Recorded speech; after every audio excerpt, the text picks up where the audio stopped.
안녕하십니까. 도곡 정보문화도서관 단골손님 김민식입니다. 안녕하셨습니까. 도서관 단골 손님들의 전화 수다방. 내가 빌린 책 박동훈 부장입니다. 안녕하십니까. 성북 길빛 도서관 단골 손님 박동훈 어, 부장입니다. 어, 한국에서 이렇게 또 깨끗한 그 통화 음질로 이렇게 뵙게 되니 너무 좋습니다. 아유, 오래 기다리셨죠? 사실 지금 8월 31일 네네. 오후 9시 20분입니다. 사실 9시에 시작하기로 했었는데 한번 제가 원래 제 네. 사정이 있다고 9시 반으로 하자고 밀어놓고 내가 빨리 왔으니까. 슈퍼문 제가, 응? 슈퍼문 보느라고 잠깐 나갔다 아, 왔어요. 그렇구나. 오늘이 블루문, 슈퍼문. 예, 둘 다 쓰기는 하는 말이지, 그지? 예, 크더라고요. 다리. 오, 잘 보셨습니까? 아이들이랑 같이? 네네. 참 다정다감한 아빠야. 뭐 아파트 사람들 다 나왔더라고요. 슈퍼문을 본 소감은? 어, 뭐 밝다, 어, 크다, 크다. 좋다, 좋다. 가을이다. 역시. 네. 이제 조금 있으면 추석이겠군요. 네, 민족의 명절 추석이 명절, 다가오는데 추석이 다가오는데. 민족의 미래가 참 암울합니다. 뭐 이렇게 또, 어려운 얘기부터 또 이렇게 시작을 하시나. 저는 한 달 여행 갔다 오니까 제가 이제 그 댄스 수업 받는 거 있잖아요. 네. 그 헬스클럽에서. 네, 그동안 새 노래들이 진도가 나가가지고, 쫓아가기 너무 힘든 거야. 제가 오늘 그래서 박동 부장님께 양해를 구하고, 8시 수업을 갔다가, 춤추고, 냉큼 달려와가지고, 빨리 이제, 준비하고 지금 이제, 동화드리고요. 오늘, 우리 간만에 책 얘기 좀 하자. 그래야죠. 우리 여름 특집은 뭐 너무 길게 했어. 끝났나? 이제 그럼 끝났어. 네, 끝났고, 끝났고. 아니, 나중에 다시 생각나면 또 하고, 네네. 기본적으로 저는 그래도 왜 박동 부장님이 여름 네. 이렇게 여행 갔다 오고 난 다음에 도서관 다니시면서 읽은 책이 있을 거 아니야. 사실 여행 중에는 책 읽을 음. 틈은 내지 못했고요. 음, 주로 이제 여행 때 많이 읽은 거는 그 가이드북이지 뭐. 리뷰라는 더치 리뷰라는 그렇지. 가이드북이지. 네, 가이드북을 열심히 읽었는데, 어? 네, 굉장히 그 더치 리뷰라는 사이트가 있어요. 근데 음, 여러 저자들이 어떤 음, 도시에 대해서 그 리스티클이라고 하죠. 그쵸. 델프트에 아티클 더하기 리스트. 예, 꼭 봐야 할 5가지. 뭐뭐 7가지. 20가지 뭐 이런 거. 그 아주 아, 재밌게 저자들이 아, 잘 아, 쓰고 또 최신 정보예요. 그래서 음, 굉장한 도움이 됐습니다. 오, 네. 그렇군요. 최고의 가이드북이었어요. 네. 최고의 가이드북. 네, 새벽에 일어나서 그걸 읽으면서 오늘 갈 곳을 이제 구상하고 게다가 이게 좋았던 잠깐만, 거는 그거는 영어 사이트 아니에요? 영어 사이트 영어로 써져 있고요. 음, 그리고 이게 또 좋은 거는 음, 구글 맵에 이제 거기 예를 들면 뭐 로테르담에서 당일치기 할 좋은 곳 23가지 딱 이렇게 하면 그 23곳을 구글 맵에 표시한 GPS 정보가 같이 연동이 되어 있구나. 그 즐겨찾기를 같이 올려놔요. 그래서 그걸 그대로 다운로드하면 내 구글 맵에 팍 뜨는 거예요. 그러니까 이제는 진짜 IT 기술과 이 여행의 접목은 정말 또 놀라운 것 같아, 그지? 투어 테크라고 해야 되나? 투어 테크? 투어 테크? 트래블 테크? 트래블 테크? 요즘 뭐 다 테크예요. 뭐 프랍 테크? 그러니까. 프랍 테크 아세요? 프랍 테크? 그건 뭐예요? 프랍이 프라퍼티인 것 같아요. 프라퍼티? 자산? 부동산. 자산. 예, 부동산 관련해서 예를 들면 뭐 호갱노노 같은 거 있죠? 뭐 그런 거라든지 그 부동산 시세 같은 거를 갖다가 그런 통계 정보를 갖다가 쫙 제공하는 거라든지 예, 하여튼 IT 기술을 활용해서 이 부동산에 관련된 정보들 서비스들을 그렇군요. 쫙 내는 것도 프랍테크라고 하더라고요. 하여튼 되게 편해졌어. 하여튼 그래서 다녀와서 책은 어떤 책을 읽으셨습니까? 박동 부장님 읽으신 책부터 얘기 좀 해봐. 도서관 가서 좀 반 책들. 제가 요즘에 기억력이 좋지 않기 때문에 내가 빌린 책들이 뭔지 도서관 앱을 열어봐야 알아요. 열어보세요, 그러면. 예, 열어보니까 자, 대출 이력을 보니까 이거는 내 게 아니구나. 우리 애 거구나. 가족들께 다 제 휴대폰 안에 그렇지. 있어요. 잠깐만. 말인즉슨 아이들도 책을 빌리려면 아빠 손을 잡고 가야 되는구나. 아빠가 애들은 그 카드를 갖고 다니고. 자기 카드도 있고. 네, 그러니까 실물 카드가 박동 있고. 부장님에게는 모바일 카드가 있고. 그렇죠. 좋다. 더블로 이렇게. 어디 보자. 제가 어떤 책을 봤나? 시간 걸리면 내가 본 책부터 먼저 얘기하고 있을까? 나왔어. 해봐. 어떤 책을 봤어? 나의 돈 많은 고등학교 친구. 나의 돈 많은 고등학교 친구? 그건 뭐야? 소설 같다, 제목은. 제목이 참 직설적이죠? 무슨 서울에서 대기업 다니는 김 부장이야? 그거 작가가 쓴 책이에요. 역시. 네, 그래서 그 작가가 송이구라는 글쎄 우리 나이로 한 30대 후반. 예, 그래서 그 서울 자가의 대기업 다니는 김 부장. 예, 그걸로 이제 히트를 쳤던 이 송이구 당시 대리인가 그랬어요. 진짜 이 친구가 이 작가가 대기업의 대리로 다닐 때 쓴 책이 그거고요. 그걸로 이제 대박이 나서 아마 지금은 회사를 나와서 자기 회사를 차린 것 같아요. 전업 작가로 이제 하시는 것 같은데. 그리고 이제 낸 책이 나의 돈 많은 고등학교 친구입니다. 사실 두 책 다 이 인생의 그러니까 투자와 경제적 자유를 주제로 해서 그러니까 그 실용적인 내용을 소설에 담아서 전달하는 그런 책이고요. 지난번 거보다 지난번에는 이제 은퇴를 앞둔 그 40, 부장의 김 부장의 시점, 그리고 그 밑에 송 과장, 그다음에 뭐 대리, 그다음에 뭐 사원, 각 세대별 관점에서의 직장 생활의 애환과 이제 거기에 이제 투자와 그 자산 관리에 대한 게 내용이 버무려져 있었다면 이번 것은 좀 더 범위를 좁혀서 그러니까 부자인 내 친구가 있는 거예요. 돈 많은 고등학교 친구. 고등학교 때는 진짜 별 볼 일 없는 친구라서 무시했었는데 이제 나중에 몇십 년 뒤에 만났는데 우연히 이제 만났는데 어마어마한 부자가 돼 있는 친구를 보면서 어떻게 하면 이렇게 될 수 있을까? 그 친구한테 상담받고 또 이들의 아들들이 친구가 돼서 같이 스타트업을 해서 사업을 벌이는 그런 내용의 책입니다. 근데 이 책이 그게 로버트 키요사키 얘기가 사실은 부자 맞아요. 아빠, 가난한 아빠가 약간 그런 얘기잖아. 맞아요. 사실은 경제 지식을 하는 건데 약간의 어떤 그 사람의 어떤 이걸 가지고 와가지고 그지? 근데 부자 아빠, 가난한 아빠가 세계적인 베스트셀러지만 이 책이 훨씬 재밌어요. 그거는 그래도 소설의 형식이 좀 약했잖아요. 맞아. 이거는 완전 소설이고요. 정말 술술 익히는 책인데. 그렇구나. 또 이런 책은 근데 이게 집에 사서 두고 보기는 조금 그렇잖아요.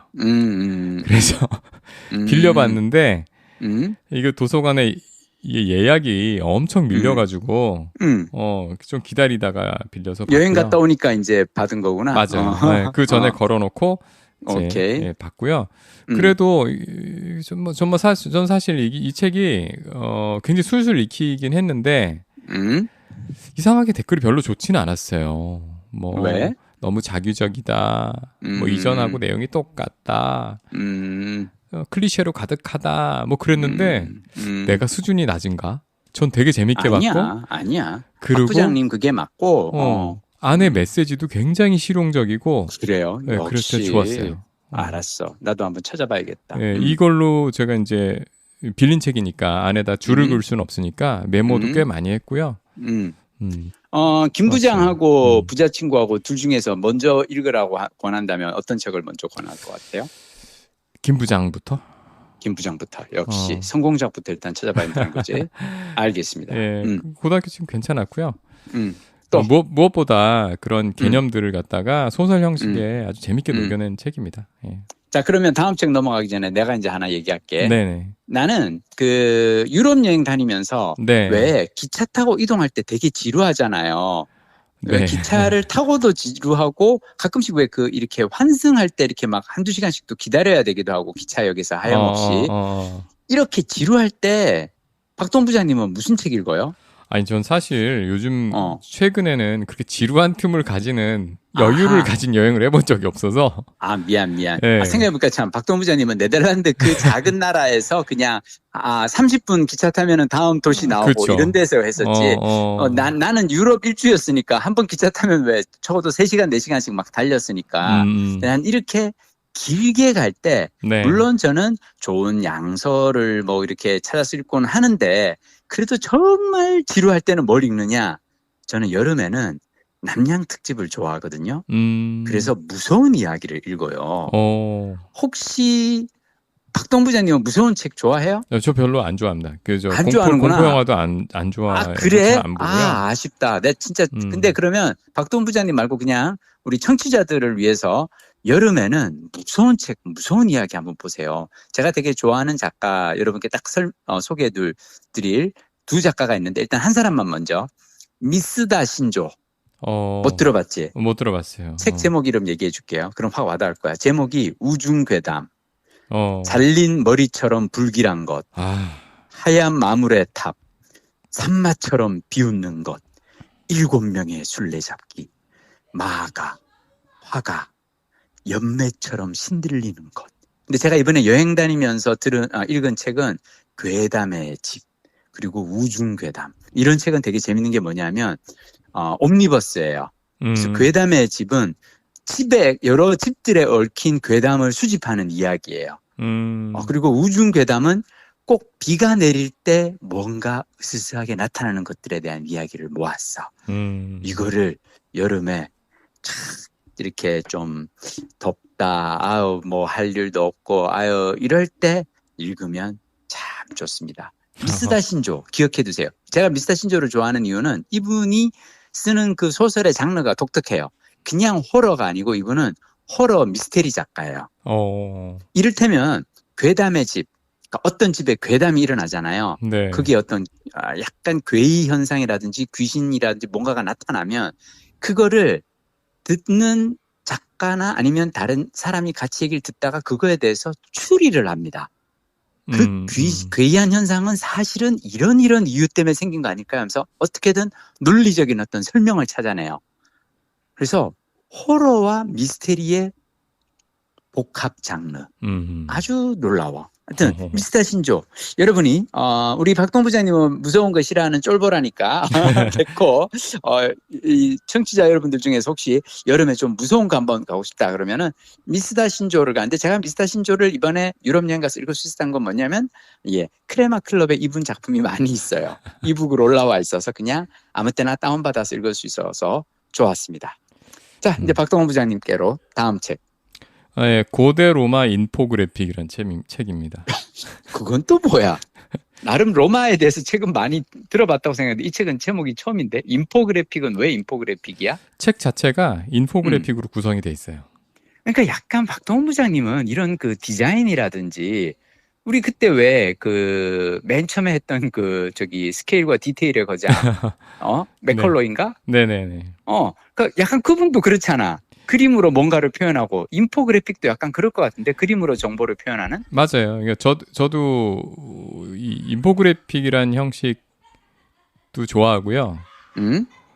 제가 직장에서 그 어떤 개념을 갖다가 이제 설명할 때 저 보고서도 제가 좀 짬밥이 있잖아요. 그래서 그 이제 보고할 때나 아니면 누구한테 다른 부서에 설명하거나 그 이제 다른 회사 이제 파트너들하고 뭔가 할 때 저는 글보다는 되도록 그림으로 개념도로 그려서 해요. 와. 그림으로. 진짜 고수다. 네. 그럼 그쪽에서도 좀 신선하게 받아들이고 잘 이해를 그치, 왜냐하면 합니다. 그게 그래픽이 들어간다는 거는 이 사람이 아이디어를 짰다는 거고 생각을 해봤다는 거고 대단하다. 그래서 저는 아이패드에 애플 펜슬로 그리는 작업들을 본인이 직접 그려서 네네. 이야. 그래서 제가 일하고 있으면 사람들이 뭐 그림 그리고 있어? 난 그 일이야. 그게 일이지, 인포그래피. 사실 이거 저기 나중에 이 방송 듣고 누가 이렇게 스카우트 제의 들어오고 막 그러는 거 아니야? 박동부 장님 일 되게 잘한다고? 반백년인데. 알았어. 그래서 이게 사실 근데 되게 좋은 방법이긴 한데 공이 많이 들지. 근데 이 저기 뭐야, 이 과정에서도 이거 그림으로 정리하는 과정에서도 저한테 도움이 되고요. 그리고 일단 지루하지 않으니까. 그리고 좋아하는구나. 확실히 새로운 개념은 잘 이해시킬 수가 있고요. 그런데 아마 저기 어린 친구들이 보고서를 이렇게 쓰면은 윗분들이 뭐 하자는 거야? 이럴 수도 있잖아요. 근데 뭐 제가 좀 짬이 되다 보니까 뭐 이러면 안 되나? 뭐 이런 느낌이지. 진짜 내공은 어려운 말을 쉽게 푸는 게 내공인데 아까 얘기한 그 짬이 안 된다는 건 뭐냐면 쉬운 얘기를 이 그래픽 같은 거 막 동원해가지고 어렵게 이렇게 설명하는 분들이 있거든. 경험이 안 되는 분들은 괜히 도전하다가 뭐야 이거 난해하게 이게 뭐 하는 짓이야 이런 소리 들을 수도 있는 거지. 하여튼 그래서 고대 로마 인포그래픽은 이 책은 뭐냐면 이제 그 고대 로마의 정치, 경제, 사회, 문화 이거를 갖다가 인포그래픽으로 그 주제를 주제를 딱 잡으면 예를 들면서 고대 로마의 그 도시가 그 시기별로 면적이 어떻게 늘어났는가, 로마 제국이 어떻게 넓어졌는가를 지난번 얘기했던 맥컬레이 책하고 비슷한 것 같은데? 그치, 비슷하죠. 근데 맥컬레이 책은 주로 건물이나 또는 그 로마의 토목 구조 같은 거, 그런 걸 이제 그림으로 구조를 물리적인 거를 표현한 거라면 이거는 개념 있죠. 통계. 그 로마의 군사력은 어떻게 시기별로 변화했는가. 그거를 그래프와 이런 걸로 다 표현한 거예요. 그래서 이제 우리 부장님 로마 진짜 좋아한다. 다음에 로마 한번 가야겠다, 부장님. 가긴 가야 돼. 이 책을 디테일하게 다 보진 않았고요. 그러니까 그 도서관 제가 그 신간 코너 좋아하거든요. 거기 딱 있더라고요. 그래서 이렇게 뽑아서 딱 봤는데 이 컨셉이 너무 신선한 거라. 어떤 컨셉? 요렇게 표현한다는 게. 그러니까 이거를 글로 했으면 그래픽으로 그렇게 머릿속에 확 들어오지 않았을 거예요. 그러니까 그리고 이게 시각적으로 표현하면은 예를 들면 로마의 그 영토가 그 시기별로 어떻게 달라졌는지를 뭐 수치라 뭐 면적이라든가 이걸 글로 써가지고 이렇게 했다면 그렇게 머릿속에 딱 잡히지 않을 텐데. 읽으면서 우리가 머릿속에 그려야지. 근데 이 책은 아예 보여준다. 쫙 보여줘요. 이미지를. 이미지를 보여주니까 이 시기가 폭발적으로 얘네들이 영토를 넓힌 시기였고 뭐 그런 것들. 그게 되게 굉장히 디테일한, 그러니까 정말 생각지 못한 그런 것까지, 뭐 농업 생산력 뭐 이런 거 있잖아요. 교육, 그다음에 수로의 길이가 어떻게 시기별로 늘어났나 뭐 이런 것들을, 그러니까 고대 로마의 정치, 경제, 사회, 문화, 과학 요 전반을 통사적으로 눈에 들어오게 그려놓은 책입니다. 고대 로마 인포그래픽. 알겠습니다. 자, 그럼 이제 이번엔 제가 또 다시 우리 박동 부장님 무서운 거 별로 안 좋아한다는데 무서운 얘기를 하나 더 할게.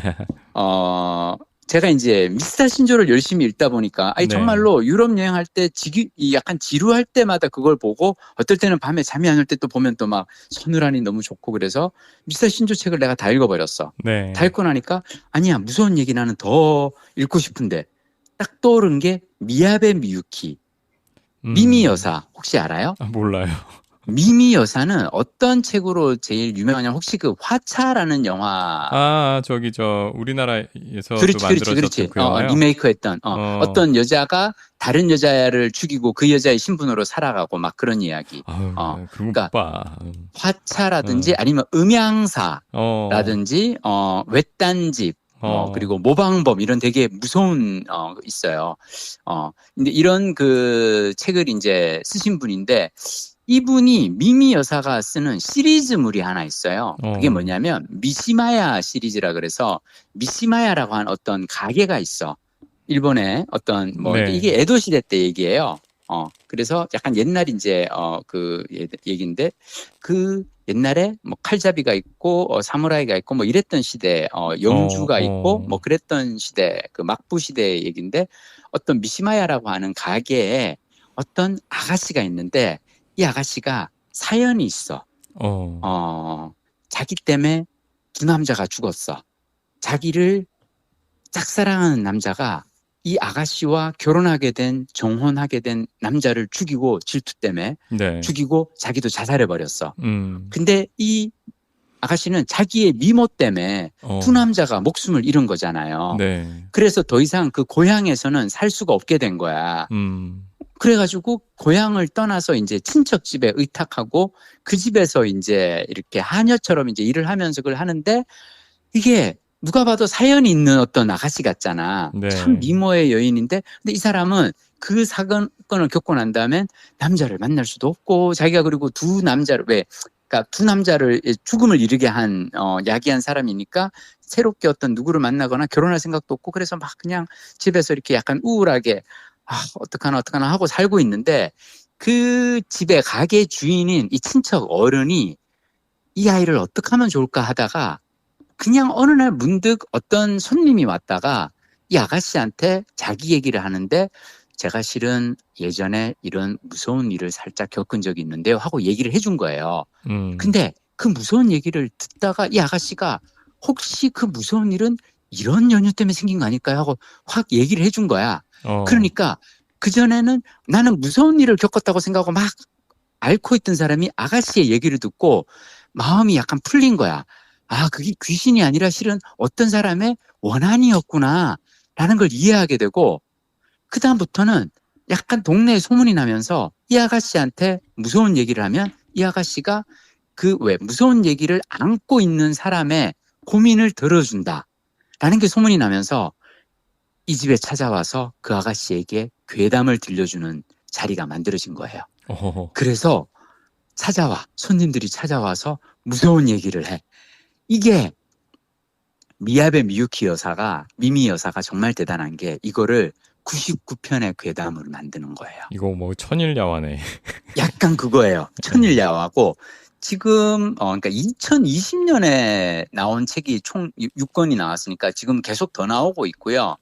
그러니까 지금까지 그러니까 총 99화까지 이분은 완결할 예정이래요. 네. 왜 그러냐면 일본의 백무러라는 그 표현이 있는데 뭐냐면 사람들이 모여가지고 무서운 이야기를 100명이 돌아가면서 무서운 얘기를 하잖아요. 네. 하면서 다 초를 하나씩 켜고 해. 그러다가 자기 얘기가 끝나면 초를 끄고 하면 마지막 하나 촛불이 남아 있잖아요. 네. 마지막 100번째 사람이 이야기를 끝내고 훅 초를 끄면 귀신이 나타난다는 얘기가 있는 거야. 그래서 이분은 자기가 100번째 얘기까지를 하면은 진짜로 괴이가 일어날 수 있기 때문에 99화에서 완결하겠다 그러고 이 책 한 권당 5편의 괴담이 나와요. 네. 첫 번째 책은 흑백, 두 번째 책은 안주, 세 번째 책은 피리술사, 네 번째 책은 금빛 눈의 고양이. 다 저기 예스24 크레마 클럽에 다 올라와 있어요. 5,500원을 내시면 여러분이 이 모든 책을 다 읽을 수가 있는데 자 이게 재밌는 게 이분은 또 단짠 모드를 좋아해서 제 1권인 흑백은 정말 무섭거든요. 네. 하드코어 귀신 얘기예요. 2권은 귀여워요. 재미있어요. 아기자기한. 그러니까 귀신이라기보다는 약간 유령이라고 하는데 꼬마 유령 캐스퍼 있죠. 네. 그런 애가 나와요. 그래서 너무 귀여운 약간 코믹한 그런 어떤 버전도 나오고 이분이 미야베 여사가 이렇게 얘기하는 거예요. 자기는 그냥 무서운 얘기만 계속하면은 점점 더 무서워져야 되잖아요. 네. 이게 쉽지가 않다. 그래서 자기는 한 권은 무서운 얘기로 가고 한 권은 살짝 풀어줬다가 그 다음 3권은 다시 무섭게 이렇게 간다는 거예요.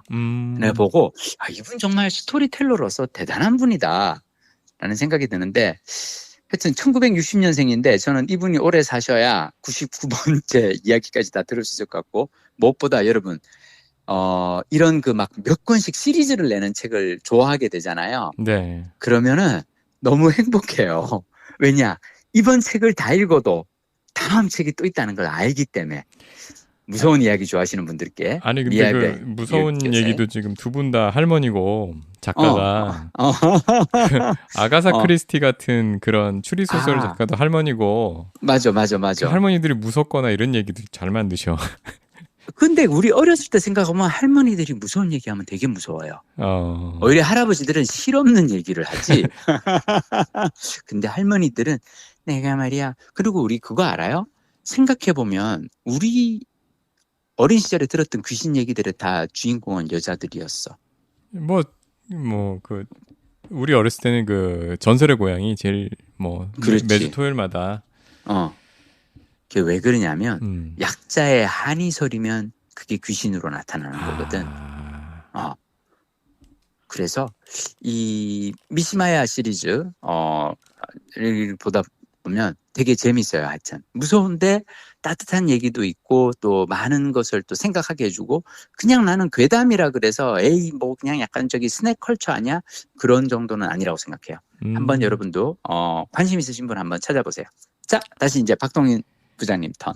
이 책도 사실 꼼꼼하게 다 보진 않고 띄엄띄엄 봤는데 이 책도 역시 형식이 굉장히 끌려서 본 책인데요. 한 컷 세계사라는 책입니다. 아니, 박동 부장님은 되게 인생은 빡세게 살면서 책은 너무 이렇게 제목에서 이렇게 쉽게 그 고등학교 때 부자가 된 고등학교 친구라든지 한 컷 세계사, 인포그래픽 왠지 너무 이렇게 너무 대중적인 걸로 가시는 거 아니야? 너무 독서를 쉽게 먹으려고 하는 것 같은데 왜 한 컷 세계사야? 이거는요 부제가 사진으로 시대를 읽는다. 역사 선생님들이 백장의 사진으로 이야기하는 미국 역사 뭐 이런 그거네. 이거 이제 세계사라서요. 아주 고대부터 현대사까지의 굵직한 사건들에 고대는 사진이 뭐가 있어? 옛날 유물 사진 같은 거죠. 아하. 그거를 되게 그러니까 그때를 대표할 만한 사건과 연관이 있는 그런 사진, 그림. 요거 한 컷을 딱 내놓고 그걸 설명하는 거예요. 그렇게 해서 한 100장 되는 것 같아요. 그렇게 해서 구성이 돼 있고요. 이게 역사 선생님들이 모여서 쓰셨더라고요. 역사 선생님들이 한 컷의 사진으로 풀어낸 살아있는 세계사. 오. 요거 나온 지 한 1년 된 책인데, 이거는 중고등학생들이 보면 흥미롭게 세계사를 한번 정리할 수 있을 것 같아요. 오. 이건 좀 짧으니까, 그러면 그 뒤에 읽었던 책. 잠깐만. 나는 네. 지금 그 얘기하니까 네. 딱 생각나는 게 네. 내가 옛날에 되게 즐겨 듣던 그 팟캐스트가 있어요. 혹 BBC에서 만든 라디오 방송을 팟캐스트에 올렸는데 뭐냐면 100 Objects of British Museum. 이게 뭐냐면 대형 박물관에 있는 100가지 물건이라는 제목의 BBC 라디오 방송이 있었어요. 이게 원래 시리즈가 히스토리 오브 더 월드 그래서 세계사 시리즈의 한 그거였는데 대형 박물관에 있는 그 소장품 있잖아요. 네. 하나를 가지고 10분인가 20분 방송을 해요. 이 하나가 있습니다. 무슨 아주 이를테면 무슨 메소포타미아에서 발굴된 무슨 빗살무늬 무슨 토기입니다. 자, 이 토기를 만든 사람은 어떤 사람이었을까요? 자, 이 토기에 들어가 있는 기술은 무엇일까요? 그리고 이것을 발굴될 때 이러면서 쫙 얘기를 했는데 재미있는 게 그 100가지 물건들이 쫙 시대 순으로 오면은 가장 현대까지 딱 와요. 그래서 이 대형 박물관의 그 소장품 100개를 가지고 세계사를 이야기하는 그 프로그램인데 아마 책으로도 나와 있을 것 같은데 그거는 하여튼 하여튼 이런 그 기획은 난 좋은 것 같아요. 사진 한 장의 사진으로 가는 거. 또 아니 요 책이 자매품이 있었네요. 몰랐는데 한 컷 한국사가 있었네. 오, 그러면 다 한국 분들이 쓰신 거예요? 저자들이 한 컷 세계사도 그렇고 둘 다 선생님들이 역사 선생님들이 하나는 한국사로 하나는 세계사로 내셔가지고 그렇게 펴내셨네요. 나는 그 선생님들이 책을 쓰시는 것도 되게 의미 있다고 생각해요. 그 학생들을 위해서 중고등학교 학생들 어떻게 하면 수업을 조금 더 재미나게 할 수 있을까를 많이 고민하시는 분들이잖아요. 그죠? 네. 그래서 그분들이 책을 쓰는 건 되게 의미가 있다라고 생각을 하고 내가 사실 오늘 어떤 그 중학교 과학 선생님을 만났는데 그분이 그런 얘기 하시더라고요. 우리 옛날 얘기 중에 왜 그 맷돌, 소금을 가는 맷돌을, 그러니까 맷돌을 이렇게 돌리면 안에서 소금이 나와서 막 그 되게 마법의 맷돌인데 이걸 되게 막 그 어떤 사람이 이걸 가지고 가면 부자가 되겠다 해서 이렇게 배를 타고 건너다가 바다에 빠뜨리는 바람에 맞아. 그 맷돌이 계속 돌아가면서 그래서 바다가 짜졌다. 바다에 송기가 있다라는 그 옛날 얘기 있잖아요. 네. 그 과학쌤이 얘기하는 거예요. 그거 되게 과학적인 얘기다. 왜냐? 소금이라는 게 원래 바위, 돌이 갈리면서 분해되면서 나오는 거라는 거죠. 그리고 소금의 그 나트륨이 네. 원래 나트륨이 가장 잘 결합하는 게 H2O라는 거예요. 물이랑 제일 잘 결합을 하고 그래서 안반에서 원래 이렇게 나온 그게 이 소금을 만들기 때문에 맷돌, 그 돌을 갈아서 소금을 만든다는 건 너무 정확한 과학적 어떤 근거가 있는 거다. 막 이런 얘기를 하시고 그리고 그분 또 그런 얘기 하더라고요. 드라마 별에서 온 그대 되게 맞는 말인 게 우리의 몸은 원래 왜 초신성이라든지 별이 폭발할 때 별의 흔적들이잖아요. 우리 몸을 이루는 원자라는 게. 네. 원래 우주는 텅 빈 공간이었는데 그 텅 빈 공간에서 가끔씩 별이 폭발하면서 원자들이 이렇게 하면서 그게 흩어져서 이렇게 있다가 다시 뭉쳐서 지구가 되고 그 위에 생명체가 되고 그러니까 별에서 온 그대도 말이 된다. 우리는 다 별이 폭발하고 난 다음에 거기서 생긴 원자로 이루어져 있으니까 뭐 이런 얘기를 막 하시는데 그러니까 그 선생님은 뭐냐면 수업 시간에 아이들에게 재미나게 얘기를 해주기 위해서 어떤 얘기를 해줄까 막 이런 걸 많이 고민하시는 분이더라고요. 네. 저는 지금 얘기하신 그 한컷 세계사를 쓰신 그 역사 선생님들도 그런 고민을 많이 하시는 분들이 아닌가 그런 생각이 드네요. 네.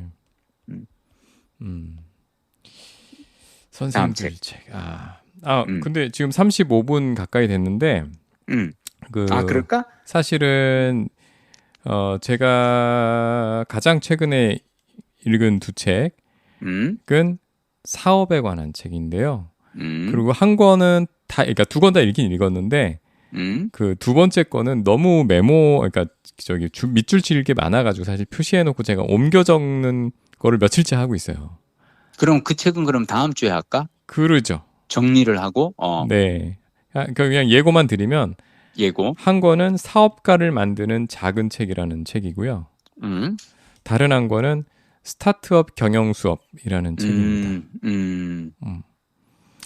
그래서 하나는 사업가를 만드는 작은 책은 누구나 언젠가는 사업을 하게 된다. 자기만의 사업을 하게 된다. 조직을 나와서. 라는 이제 그런 전제를 깔고 그럴 때는 어떻게 해야 되는가에 관한 책이고 저는 근데 이 얘기가 너무 맞는 얘기인 게 언젠가는이 아니라 이제는 나는 솔직히 얘기하면 아마 한 10년, 20년 후에는 정말 그냥 글로벌 테크 기업 몇 개만 우리나라도 네이버라든지 뭐 글로벌 그러니까 이 테크 IT 기업 몇 개만 남고 나머지 사람들은 그냥 다 각자 1인 사업가로서 개인 어떤 저걸로서 이렇게 살아가야 되지 않을까. 왜냐하면 그 테크 기업들은 왜 옛날 뭐 이렇게 자동차 회사나 무슨 이렇게 중공업처럼 이렇게 막 노동력을 많이 필요로 하는 회사들이 아니잖아요. 그래서 결국은 다들 누구나 다 사업을 해야 된다는 데는 저도 동감하는 편입니다. 그리고 두 번째 그 권도균의 스타트업 경영 수업이라는 책은 나온 지가 어렵다. 한 8년 정도 된 책이에요. 도서관에 가시면 대부분 있고요. 대부분 책이 굉장히 너덜너덜해져 있을 거예요. 스타트업을 하려면 꼭 읽어야 되는 스타트업을 하기로 준비할 때 읽으면 좋을 굉장히 디테일한 실용서예요. 그래서 두 책을 최근에 읽었고 그 두 번째 책을 그 중요한 부분을 필사를 하는 중입니다. 알겠습니다. 다음 시간에 말씀을 드리도록 하겠습니다. 저는 그러면 오늘 마지막으로 제가 사실 최근에 가장 집중해서 읽고 있는 책 한 권 얘기해 드리겠습니다. 제목은 도둑맞은 집중력. 요즘 이 책 화제예요. 혹시 들어본 적 있나요? 들어본 적 없습니다. 없는데 이게 디지털 디스트랙션 뭐 이런 건가? 아마 그럴 거예요. 네, 그런 데 이게, 관한 책인가요? 도둑맞은 집중력. 이 저자 이름이 그 요한 하리라는 분이고요. 네. 집중력 위기의 시대 삶의 주도권을 되찾는 법이라는 부제를 달고 있고요. 디지털 디톡스에 관한 책이구나. 딱 그 책이에요. 그리고 선데이 텔레그래프는 이 책에 대해서 이렇게 추천사를 썼어요. 현대 사회가 어떻게 우리를 미치게 만드는지를 다룬 단 한 권의 책을 읽는다면 이 책을 읽어라. 근데 전 정말 공감하면서 이 책을 읽었고요. 네. 이 분은 뭐냐면 우리가 10년 전, 20년 전에 비해서 집중력이 급속도로 떨어지고 있다는 거죠. 그건 저도 느끼고 있거든요. 네. 아이들의 집중력도 마찬가지고 엄청나게 떨어져 있는데 이분은 이 도둑맞은 집중력을 우리가 키워야 되고 이 집중력이 떨어지는 이것을 사회적 문제라고 생각하고 과제 해결을 위해서 우리가 노력해야 되는 이유를 이분이 세 가지를 듭니다. 그 세 가지를 소개하고 오늘 제가 마칠게요. 네. 자, 첫 번째. 개인 차원에서 산만함으로 가득 찬 삶은 훼손된 삶이라는 거죠. 집중하지 못하면 이루고 싶은 일들을 이룰 수가 없습니다. 그래서 어떤 영역에서든 인생의 어떤 맥락에서든 중요한 일을 하고 싶다면 적절한 대상에 주의를 기울일 수 있어야 한다. 집중력이 있어야 무언가 성과를 낼 수 있다는 거죠. 네. 그래서 저는 이 집중력을 어떻게 우리가 도둑맞지 않고 키울 수 있을까에 대해서 고민해야 한다고 생각하고요. 두 번째 이유로는 이분이 이 집중력의 분열이 개인에게만 문제를 일으키는 게 아니라 사회 전체의 위기를 불러오고 있다. 왜냐하면 민주주의의 위기라든지 기후 위기라든지 이런 지금 사실 왜 우리가 한국뿐만 아니라 전 세계에서 느끼고 있는 거잖아요. 네. 막 각 나라에서 어떤 여론의 어떤 그 양극화가 일어난다든지 브렉시트라든지 트럼프 당선인지 막 이런 일들이 전 세계적으로 일어나는데 이게 사람들이 집중력이 떨어지면 사회적인 문제 해결 능력도 저하된다는 거죠. 그래서 이분은 집중력 문제 되게 중요한 건데 또 집중력에 대해서 생각해 봐야 할 세 번째 이유는 그나마 희망적인데 자, 무슨 일이 벌어지고 있는지 이해하면 그것을 바꾸기 시작할 수 있다는 거죠. 우리가 이게 문제라는 것조차 느끼지를 못하면 그 문제를 해결할 수가 없어요. 네. 마지막으로 이분이 자 그럼 인간 집단으로서 우리의 집중력 지속 시간은 정말 줄어들고 있을까? 여기에 대해서 자료를 딱 보여주는데요. 뭐냐면 사람들이 트위터에서 한 주제를 얼마나 오래 이야기할까? 그러니까 집단 차원에서 어느 한 주제에 집중하는 시간이 얼마나 어떻게 달라졌을까? 이렇게 그걸 해보니까 당장 2013년에는 트위터에서 가장 많이 논의된 상위 주제 50개 주제에 한 주제가 17.5시간 동안 머물렀대요. 근데 이게 불과 3년 지나 2016년에는 그 시간이 17시간에서 17시간에서 11시간으로 줄었어. 자, 말인즉슨 우리가 트위터에서 어느 하나에 점점 더 짧게 집중한다는 거죠. 자, 근데 이게 트위터뿐만이 아니야. 영화관, 블록버스터 1위 영화 남아있는 그 1위를 점유하는 기간도 점점 짧아지고 있고요. 빌보드 차트 1위 차지하는 기간도 점점 짧아지고 있고요. 무슨 말인지 알죠? 우리 옛날에 마이클 잭슨의 빌리진 그러면 막 몇 주간 막 차트 1위하고 막 그랬는데 요즘 그러니까 우리가 집중력을 지속하는 시간이 어느 한 주제에 사람들이 집중하는 시간이 점점 짧아지고 있는데 그 이유가 뭔지 알아요? 너무 많아서? 맞아요. 정답이에요. 우리의 시스템에 정보가 너무 많아진 거예요. 정보를 더 많이 주입할수록 사람들이 개별 정보에 집중하는 시간이 주는 거죠. 근데 이게 집중력이 줄어들고 있다는 걸 우리가 의식적으로 이걸 느끼고 내가 집중력을 다시 키워야 되는구나 라고 이 사람은 그러니까 생각해야 된다고 이 저자는 말을 합니다. 그렇지 않으면 우리는 인생에서 중요한 문제들을 해결할 수 없을 거다. 집중력을 키웁시다 우리. 도둑맞은 집중력. 저 이 책 옛날부터 읽고 싶었는데 제가 이번에 여행 갔다 와서 도서관에 착 이렇게 호기 좋게 갔더니 당연히 없죠. 지금 이 책 되게 핫한 책이거든요. 그래서 예약을 걸려고 갔더니 예약이 이미 5명이 다 차 있는 거예요. 자, 그러면 적어도 한 석 달, 넉 달 동안은 못 읽는다는 거죠. 네. 그래서 그 자리에서 바로 읽고 싶어서 전자책으로 제가 주문해서 지금 읽고 있거든요. 하여튼 이 책 더 읽고 보고 더 좋은 거 있으면 다음 주에 권하고요. 아니면 또 다음 주에는 또 새로운 책 이야기로 또 찾아뵙겠습니다. 예. 아유, 이제 여름 특집 끝내고 다시 그래도 간만에 책 얘기하니까 좋다. 도서관에서 책 빌려본 얘기를. 우리 이렇게, 그렇지. 다시 이렇게 본질을 되찾아가고 있는 것 같아. 아니, 언제 우리 시간 뭐 준비가 되면 생방송을 한번 해볼까라는 생각이 좀 드네요. 생방송이 가능해요? 가능합니다. 어떻게? 이거 한편으로 녹음을 하고 여기서 선을 뽑아가지고 유튜브 라이브로 그렇구나. 해볼 수가 있어요. 그러면 유튜브 라이브로 해서 우리 독자분들하고 실시간 대화도 나눌 수가 있는 거 아니에요? 유튜브에 여러분들이 댓글 달아주시고 그러면 그거 보고 할 수 있죠. 하고. 이거 한번 우리 추진해 봅시다. 재밌을 것 같아. 기술적인 준비를 좀 해서. 오케이. 야, 근데 댓글 없으면 어떡하지? 우리 이제 생방까지 하고, 이거 되게 훌륭한데. 근데 솔직히 얘기하면, 박동 부장님이나 나는 이건 사실 생방해도 별 차이는 없잖아. 없죠. 우리가 전혀 무편집이기 때문에. 여러분, 정말 이건 제가 정확하게 얘기 드리는데, 무편집이에요, 우리는. 게을러서 편집을 할 수가 없어요. 편집을 할 수가 없어, 우리가. 그래서 우리가 여러분들께 전화 통화하면서 시간을 지금 몇 분 됐습니다라고 얘기를 하는 게 그 시간 그대로 우리가 방송에 나가기 때문에 우리가 전화 통화하면서 지금 32분 됐는데요 라고 얘기를 했는데 여러분들이 지금 29분째인데 이렇게 되면 6분을 우리가 날렸다는 건데 우리가 그런 게 없어. 하여튼 다음에는 우리 그러면 너무 부담 갖지 마시고 왜냐면 우리 또 박동 부장님이 또 전적으로 기술 담당이신데 나는 숟갈만 얹고 가는 입장인지라 알겠습니다. 예, 오늘 고생 많으셨습니다. 그래요. 예, 시차 적응 되셨어요? 이제 조금씩 해나가고 있어요. 예.